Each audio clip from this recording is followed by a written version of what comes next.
भारत देश के किसान, भारत देश के अन्नदाता, अभी हम सब लोगों ने देश के यशस्वी प्रधानमंत्री आदरणीय नरेंद्र मोदी जी को सुना और विपक्षियों के द्वारा किसान बिल को लेकर के जो भी भ्रांतियां फैलाई जा रही थी, एक एक विषय को उन्होंने बड़ी गंभीरता से रखा और हमको लगता है कि लगभग हर प्रदेश के अधिकारिक जिलों के लोगों से, अधिकारिक जिलों के किसान भाइयों से उन्होंने व्यक्तिगत तौर पर वार्ता भी किया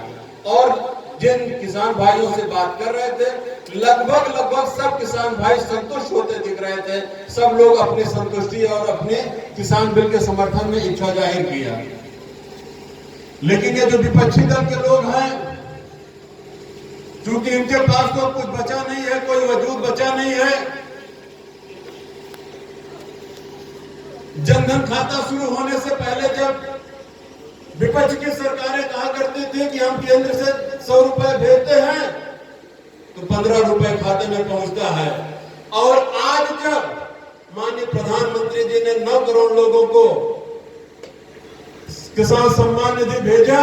और संपूर्ण राशि उनके खाते में पहुंचे, तो निश्चित तौर पर जो विपक्षी हैं वो बौखलाएंगे और जो बौखलाहट आज आप सब लोग देखने को दिल्ली में पा रहे हैं। साथियों, आप सब लोग इस बात की कल्पना करिए कि यशस्वी प्रधानमंत्री नरेंद्र मोदी जी के 2014 में प्रधानमंत्री बनने के बाद भारत में जिस तरह से आत्मशक्ति, इच्छा शक्ति और जिस तरह से बदलाव देखने को मिला है वो किसी से अछूता नहीं है। साथियों, माननीय मोदी जी ने इस बात को साबित कर दिया कि इच्छा शक्ति से कोई भी कार्य किया जा सकता है और उस इच्छा शक्ति के चलते हुए मोदी जी के दृढ़ संकल्प की बदौलत उसी इच्छा शक्ति में पूरे भारत देश के अधिकारिक लोगों को, जब पूरा देश कोरोना काल के संकट से जूझ रहा था, उस समय हमारे देश के यशस्वी प्रधानमंत्री इस आपातकाल में भी एक नया दीपक खोज रहे थे और जब पूरा देश जगमगा रहा था, उसमें पूरा विश्व जगमगा रहा था, उसमें भारत देश जगमगा रहा था। इस तरह की आशा का किरण उन्होंने दिया। आपने देखा उज्ज्वला योजना के अंतर्गत हमारे देश में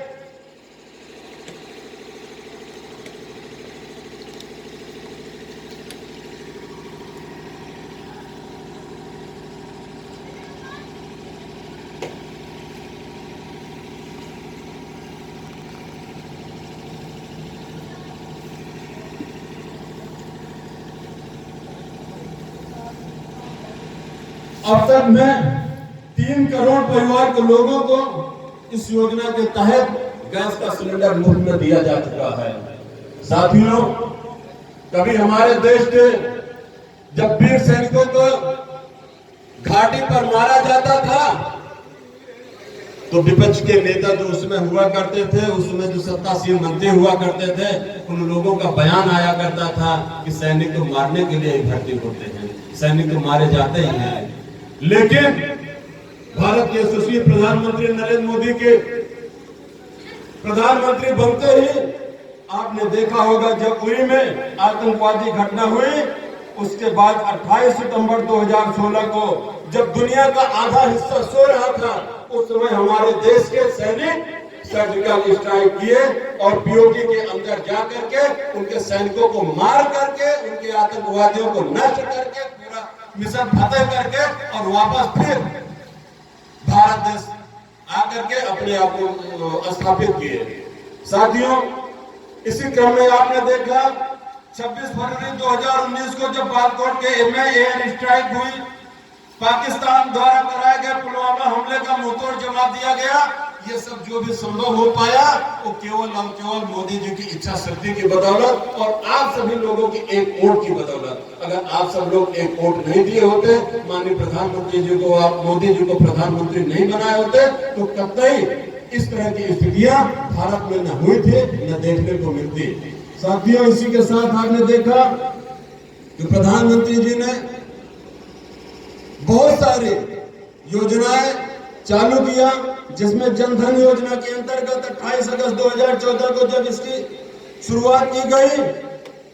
उससे जुड़े हुए आज 31 करोड़ 31 लाख लोगों के खाते खोल दिए गए हैं। उज्ज्वला योजना के बारे में आपको बताया गया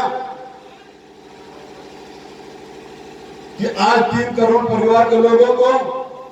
गैस सिलेंडर की सुविधा उपलब्ध कराई गई है। इसी तरह से आपने सौभाग्य योजना के अंतर्गत 25 सितंबर 2017 को पंडित दीनदयाल उपाध्याय जी के जन्म जयंती के अवसर पर हर घर विद्युतीकरण का संकल्प लिया गया और आज लगभग 96% देश के हर गांव में, हर घर में लगभग 96% बिजली पहुंच गई है। शहरी आवास योजना के अंतर्गत आपने देखा होगा 25 जून 2015 को जब शहरी विकास आवास योजना लागू किया गया, उसके तहत आज लगभग 50 लाख परिवार लाभान्वित हो चुके हैं। इसी के क्रम में आपने आयुष्मान भारत 1 अप्रैल 2018 से इसकी शुरुआत हुई और आज आप देख रहे हैं कि जो भी इस कार्ड धारक हैं, गरीब असहाय व्यक्ति हैं, वो सब लोगों को 5 लाख रुपए का मुफ्त इलाज कराया जा रहा है। इसी क्रम में आपने देखा सवर्ण आरक्षण,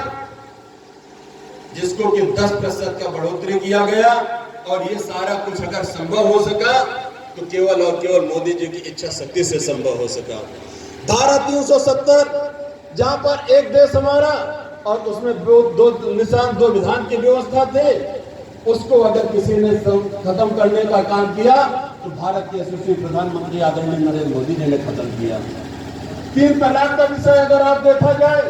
तो 3 तलाक के विषय को, जहां पर आधी आबादी मुसलमानों की आधी आबादी का विषय है, अगर उसको किसी ने खत्म करने का साहस जुटाया तो केवल और केवल देश के यशस्वी प्रधानमंत्री आदरणीय नरेंद्र मोदी जी की बदौलत है।